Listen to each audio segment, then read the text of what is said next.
episode for Ahaye GC News. Mema Ubibia Akwaba. Had the latest hot and era mede Bramo. I don't say when subscribe to channel dia bomodi and say over subscribe. The way I say over click a year the subscribe button. Na wabele notification. We understand new video be upload no. When the first person was Ebeka a video. I feel we are now like video and give us a thumbs up. Nefi Shema wa fufro so na wenye bi hwe na wo hu ensemo ekoso e wo Ghana memo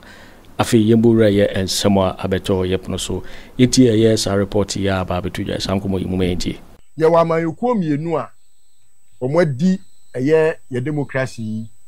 emu akotene ye papa ye amanyokuo NDC NPP na denti a mepese me gibre na me dia kyerɛkyerɛ mu amaganafo ahu amanyokuo a wo ye mamboye ni amayoku ena amayoku a ono so ompe sebi oman no se bebo de edikan NDC ena omobane Rollins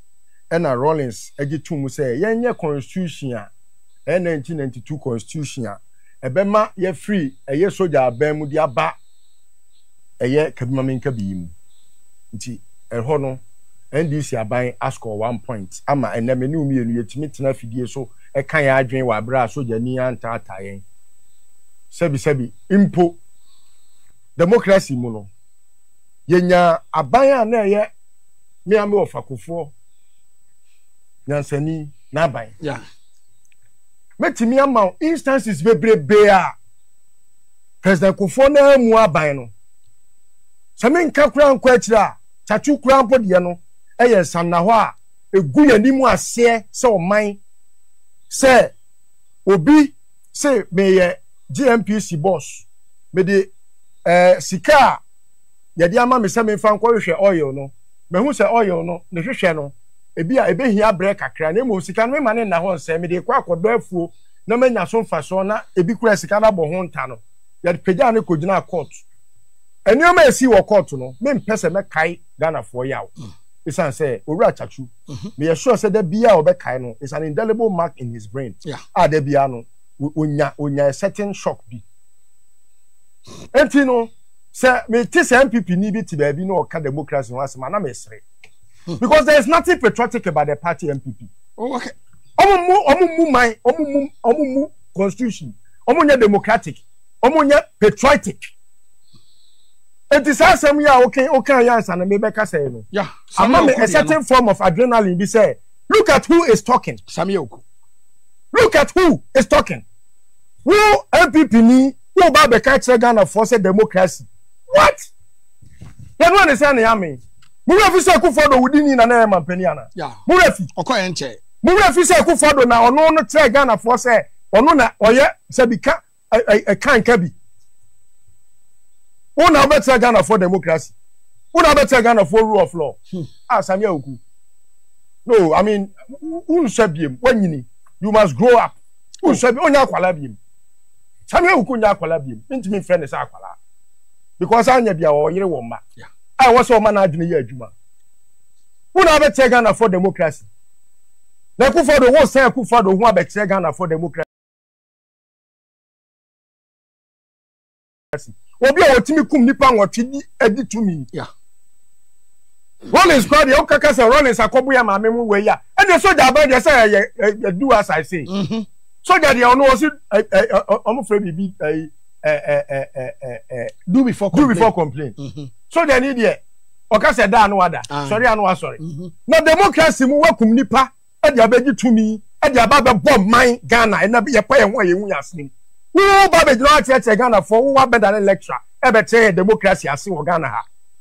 yenti Ghana hanum na mo pam journalist mo tam mo sam na ekumbie hukum journalist ni bi mo pam bia ma Manase Azure okotena South Africa sure who be tell Ghana for democracy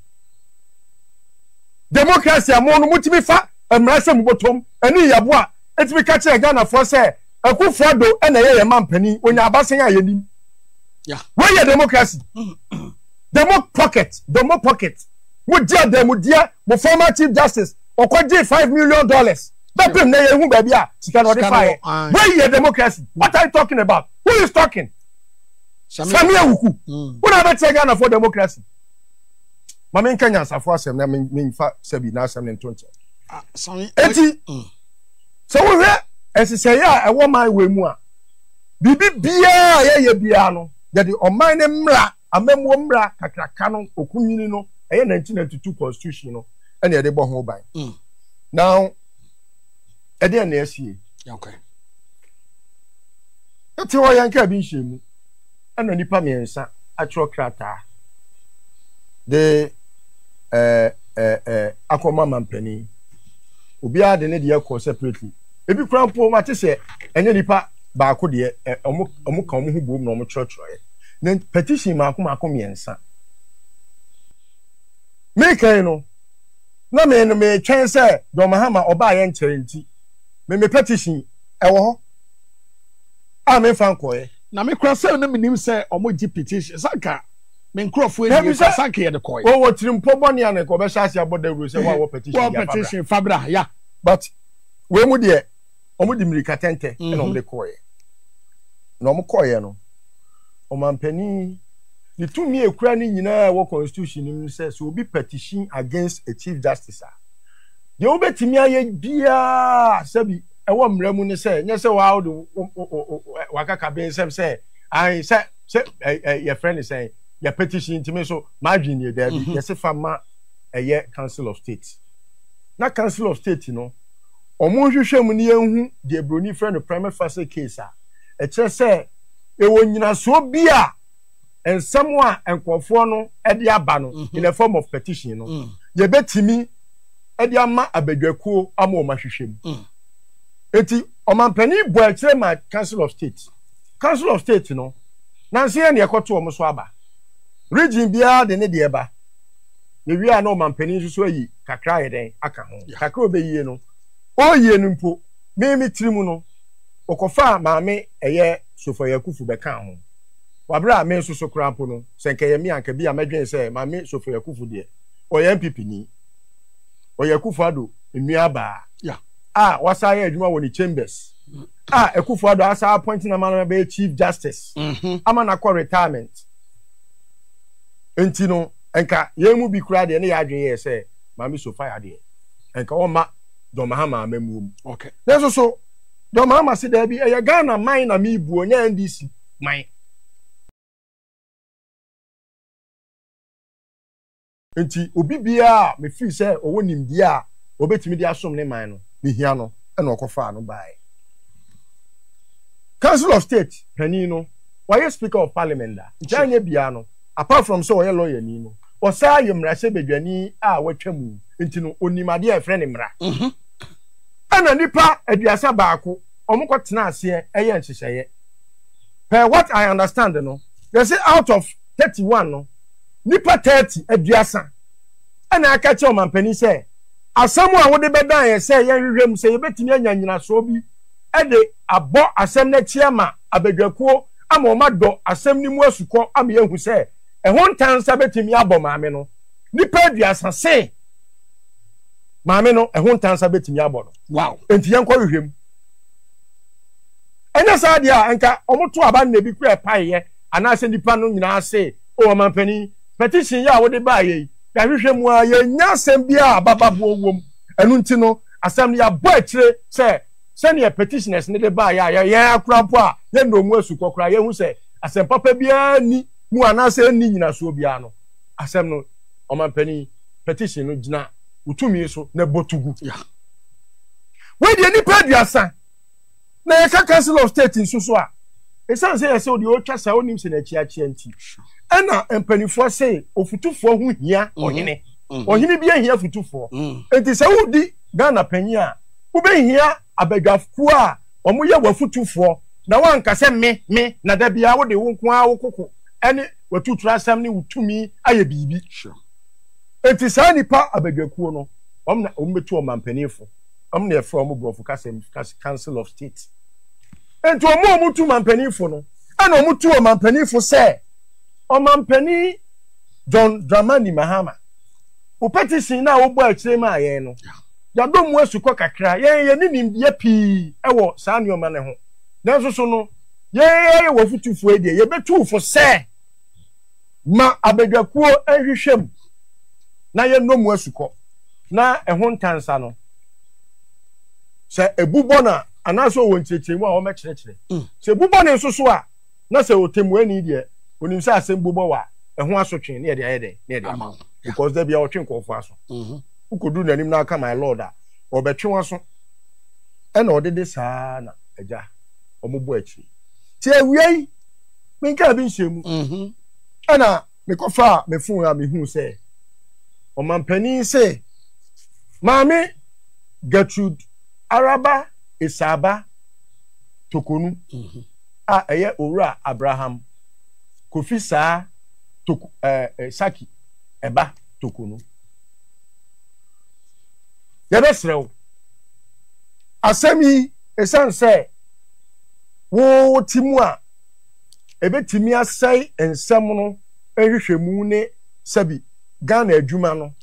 wontimi nka anu mmom wabra wo so wa no yie bi won sem bi ho enti kotena nchen yenye na yemma bedwakuo ne ndomu asuko na wo anu yie bi a kwa bedwakuo nanim ekoyi wo ho ano u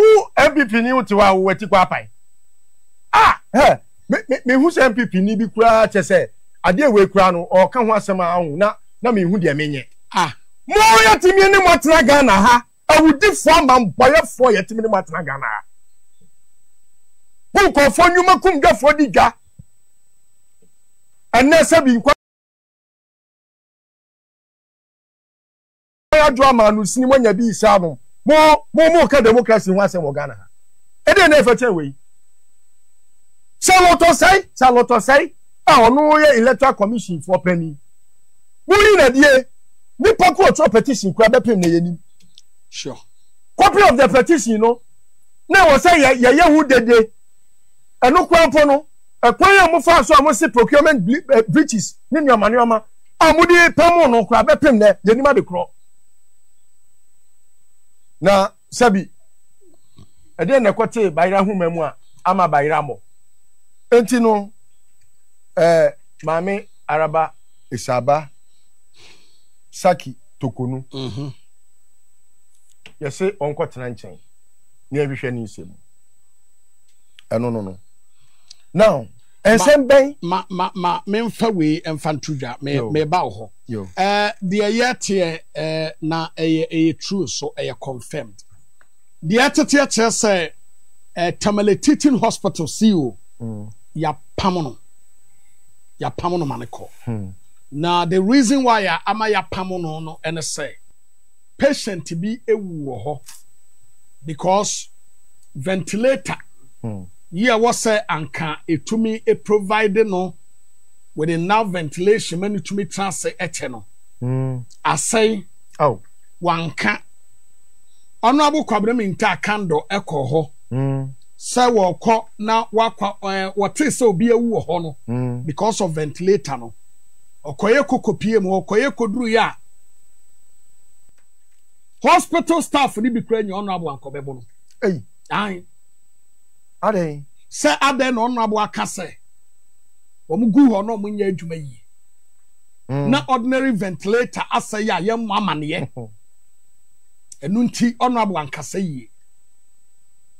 yen nsonu mu se asosonu mu kra no a anka jamobebo no oh yes it is CEO you are Tamale Teaching Hospital ya fire no thank you very much breaking news it's a very important thing say say emraye adwuma bibia good okofia on fankusu nyansa mo next time no oh you see hospitals ahodo no bebrebe no workers no mu wo mu no omunima de kurunti omo ho broni taking human life so seriously because there is no life for uluso abetima resurrecting yeah yenye nyankopon enu ntina we doctor we nurse we health your friend is a worker ade bia fa show tirim ni say ewom say we health practitioner de na so no ade a your friend nkwa no enya hwere a untimi nsa emane ma nkwa mu biem ena obi bia ye potential patient we doctor obetimi ayare we nurse obetimi ayare yare enim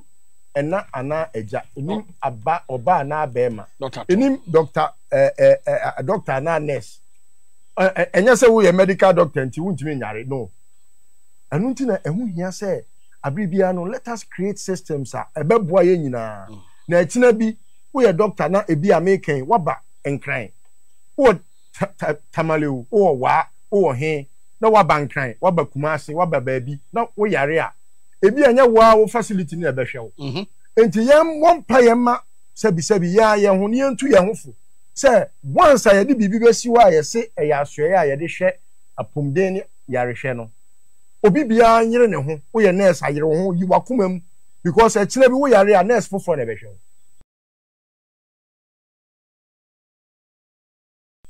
ti ye de sa hye ye tirimu a ene na mam broni koso because ohun ni say sabi some rule in life no say do unto others as you want others to do unto you no e wo say de bia de ye adwuma say wo yare na say ye tetie wa enye wo fa ade na wo pese wo kwatitie good we say ya hwere kwa wo ba wo de ye yiwadi ku kofi e kom na bede wo na mom no ba ko na ono ne wa hwere ne nkwa no de ono no ye ntimi mfa ne man kwa mu bi we kro kofi ko ye na hospital otimase enti no I mom ye careful enu ntina am the doctor for court no yes because sometimes no mo the politics say John akwa ka kire serebo onum say omo ko strike ade achinya omo asise omo ne omo say omo ko strike I wanna me sum do omo court I lost my sister your friend is Konfonoche wow wabra no kwa wo so I lost my sister and that is the main reason why me the doctor for nyina omo Ghana Medical Association ko jina court enu nti no omo ntimi ko strike biemu mi nti no omo ntimi ko strike biemu because ko strike pe mesa resurrect me case no court oh e wo se hu se nyansa be kire wo se wo na we wo so betimi ayare sure omo e ko strike no na baako ediamika se wo yare ne yama kan wadi aduane ama ne yama kan wo ko 37 military hospitals ye hwe ne yare on the front page of the newspaper that day I make court na ye dia boho striking doctor attends 37 military hospital for medical care ohun jini wo ye doctor ni wo ko strike se ni pengu ba wo dia wo yare ye no wo so ko dia wo ko hospital na wo ko strike wo mu no wo ko kolebu wo hu nyansa se wo ko 37 for so ko strike and anka wo so nyansa ne den ohun ni part mi tire wiase na omo device plan B Jimmy Muli no mo de nam etimu nyansa ne ma no wo ye health worker wo so timi yare owo wo ba wo nkra se ni pe ya wo mu timi nyane ne bi dabi papa mo ko fa wiase paracetamol ne aduro bia kuni nyina mo keka mo ontimi nyankwa bi yemwura the other side so be free anu na fe yem fa wie galamse yo mama tokonu asem kofibu akande afa contaminants mami tokonu asem no na futu amede ma eye abegwaku a omampani eti se omo enhwehwe ne nsem ni mu ewom se yese omo nya no kwan bi so a emmane ma bedwam okay enso so no kwan bi so no omo find a way a omo be communicate ensem no to the general public so na ebe ya emfutura nkofo tugu nkofo ani me ya one of the persons na me call say yenyinadi okay yes because democracy no there the last hope all three arms of government nim judiciary sure because na shebedwa fokra enti omo ho ase a court no no beko so na say afenwoma ke ho no koy so wo hwa afenwoma ke case no na wo hwe say yetimi ka kire me list wo say me birth certificate ya wo me no ye tro so say maami adwo atema na ewo me kwaku wuo na nyim me maami ma na ewo me omumienu ye Ghana for dia me so ye Ghana ni yeah se ye wo na se wo ye India ni a ye be tro papa din ye be tro maami din se o papa no bia onu na onye mo maami wo India na papa no an o maami ni tu kwan ba Ghana ene bia wa bewo enti ye be busa papa din ye se Rashi Kapon ni ye busa maami din o si India gu ni ye busa akora no su din be no wa kiro mu free he ye free India anya sa yeah wo se sa akrata no ye ntimi hwe so nka se wo ye Ghana ni ana so onye Ghana ni yes a Ghana o ma me no papa pay school fees na ku father onu woni certificate no no catch us ko say untimi fa birth certificate en control wudi na won so wo call ye no wo law na wo kosua na wo kra certificate no ene o ma me sabi enko wan kosua wan twa school fees kra say nka ye won na won so tibon koso na wo di akire Akufo do say na wa maya ye remote control na TV na ye mia na koda na wa kwe enti no hwe ne o ma na ekoso na airtime hwe the list of enkofo a Akufo do apa wo mo yeah ma o mo call your friend is saying Supreme Court out of 14 Supreme Court justices no Akufo do nko a appointed nipa makomako 12 very sad ebi kura kofi enya sanka do so tensa 12 baako ena your friend is saying Owura Akufo ena appointed in 2008 Owura Paul Bafuboni yeah ena baako so Owura Mahama ena appointed no Gabriel Waman yeah Waman ono so apart from nipa two way no the rest ni nyina ye Akufo do na appointed no wonder say MPP ni woni ni nya asema o enu akrame ntimi ani mi aduane ene e kokot oh e dey ga ene kokot akra bi a say we say me ka say afa normal ke wo pe ba bi kwa de ni ti ahwe forma ma ni ti apai aden a won ti ase akọ epono na da ho no kohye no oh ye kan nyansa ya mo ye ka say obi a ono akọ contest on the ticket of MPP ono ko ho se ho yo se ho akwa parliamentary candidate te say ebia hwan kra na te say ebia ma me modi a ye popular kra wo Ghana why na this for go be a lose election yo one parliamentary candidate na NDC parliamentary candidate a why campaign a obi anim say wo ye you know do mama buy us home they say kra dey wo ye lawyer but ma page out do akọ Supreme Court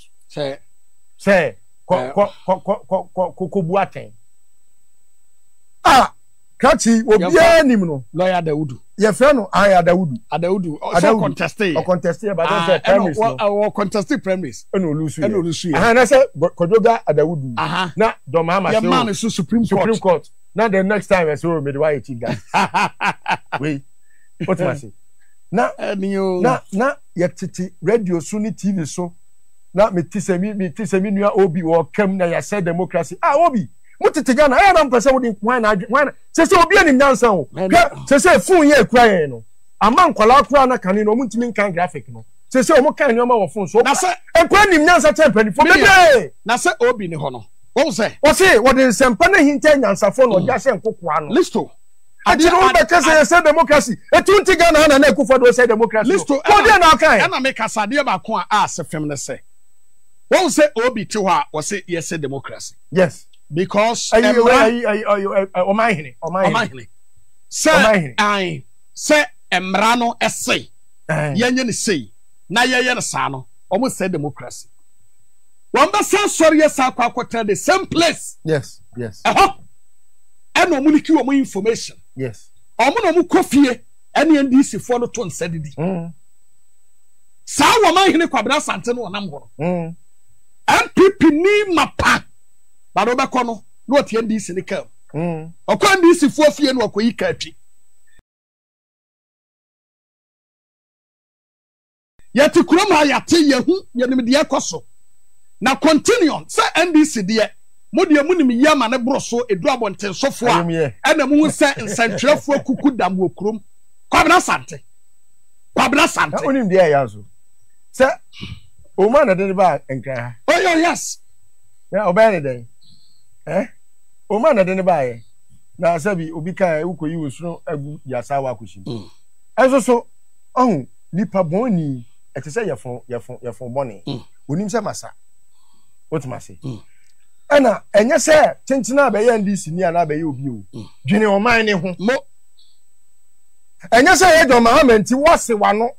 se ene John Mahama pese o ye sei John Mahama pese o ye sei emra ben na John Mahama wo buso ka kire me wo tira me mra kura afi ne kure wo ba be tawachi o se John Mahama wo bu mra we so article say wo buso tira me mra no obi se article 10 ne kura no a o person bi ya adwuma bi no onye eno kura chese woni me kura de bi do mama ko se we too gentle bitimi ne ko ekeka bi kire no na se nipa no obi kan edu ba bi a o se ya o se o ntiri nyine ntwene sure edu ba bi a yes we too gentle now don't take his leniency to be his weakness and that's onim ne we very strict onim dia we bi bia ni one my do mama onim ye na wo do mama na Akufo do one president kan yo enti no onim ne we that aside I would just encourage say they should find a way to communicate everything to the public sene be ya obi emfam futuro emegu Ghana fo ani ema Ghana fo ani so enyo mo wesra MPP for propaganda omuni propaganda ye we asame awuku wa ye ne ho holy adanda a wa hye ase ubo an se akina o kire ne nkwala no frempon akwai minu akume ya na Justin Kodua o kire omo mu nyina mu nkase jo ma wa se democracy no nanso owudi ni ma boye ni Akufo Addo de mo antimi ehu anka mo se aduasa nwotwe egumanu momi anko galamsey ne so ya mra so bat galamsey no sima be me nsabe galamsey no ohun se edu ba bi a em se enioma ni bi wo a e wo si enya ho abotre me no obi a wotu galamsey bia no e wom se o se nsuo se kwaye na so so no mesre se ye di abotre be dwa bo antati anso ne etimi anya ne nso we no na baby ti say akunta mine akunta say maka cho say Akufo Addo na ya akunta no oba ne de mi ntimi mondi wa Akufo Addo na ya akunta o ya akunta wuntumi akunta na Akufo Addo ena omko bie company na company no mutu ne din akunta mine nti wuntumi no ono no ye work and pay say na akunta adwuma na wo ye no enu nti na okobo wura forest ni mu a Erastus no kwache ni nyina achi Akufo Addo begina bedwam fe ne se aduasa enwotwe e ka kire Ghana fo nyina se akunta wonye boni bia makunta nye boni kra o se akunta nye galamsey ekura license onye galamsey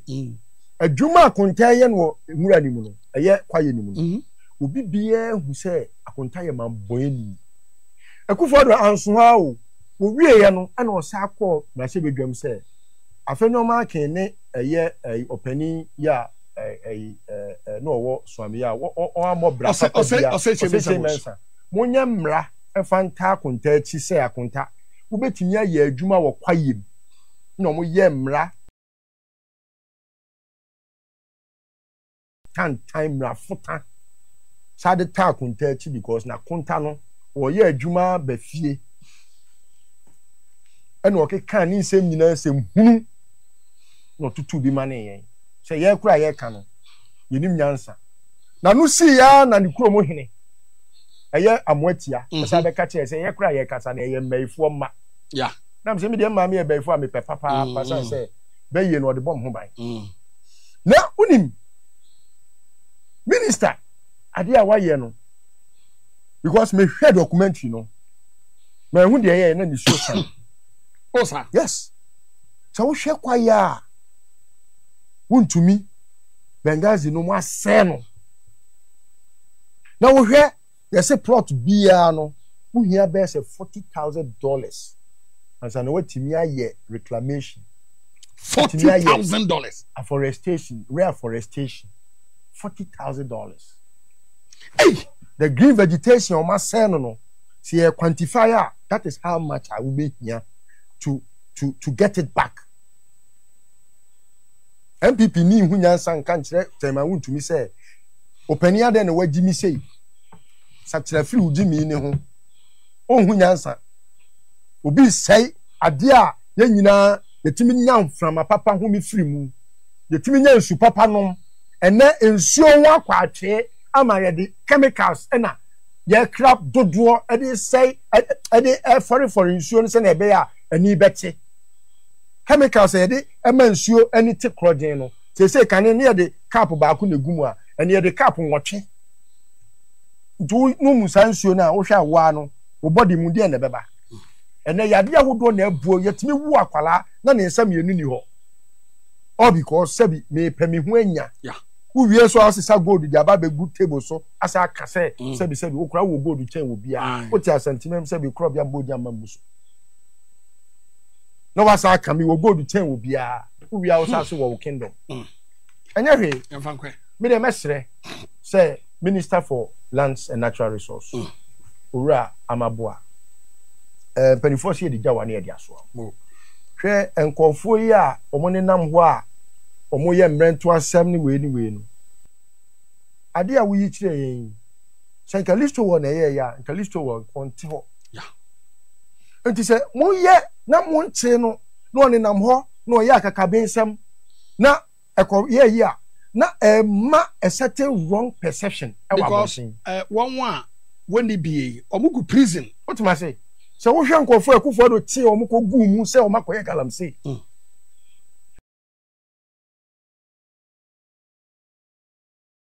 na wo hwe wontumi a onam ho me ka bi a ekom kakra de nipa kronti se wo dansawam na wo hwe wontumi akwaye a wase no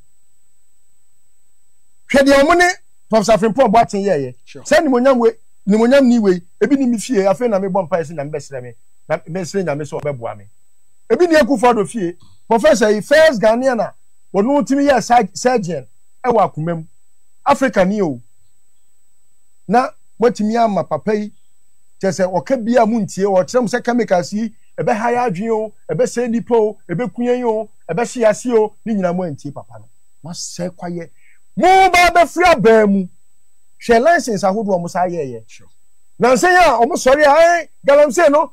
se mo so ba ye hwensuo na nya ye ko no o mo na hye kwaye ni mo hu no me de mintimi nka nkire aban se sebi kodi nkyene na wanu maku aban e wo se wo hu de ye na wo ye ko na kwayiri wo mo pampe because sika wuntumi akwose forest ni mu anya no se mo anyiri wo mo na oman no eka ye kobo o man tua bi ana o man tua ni nyina me wo beje me to a me ntua okay etimi the judge of Mahama say woni wo Minister for Lands and Natural Resources mon ko abu na monyi hu yie ekwan a mo befa so a omo ma se kwaye a mo nim omo no mo be yire omo pampe okay na Ghana for sabi ye de aye adesua se wo se kwaye a wo so twen enie yo anya sa sabi na aye kasagu okay na obregu so ya okay listo Nana Kusi Poku and I acting in Kano you waiting for winning reporter ababeto yepono so because so we can subscribe to channel dia bomodia say over subscribe na wa like video no give us a thumbs up na fi share ma wo fufro so na wenye bi hwe na wo hu ensem a ekoso e wo Ghana memu ha oso betimi akire wadwen afa eye ensem we nyina ho e wo comment box ni mu obete minkabi in my next video. Thanks for watching. Like and share the video. You can also drop your comment. Please don't forget to subscribe. Click on the bell to turn on the notification.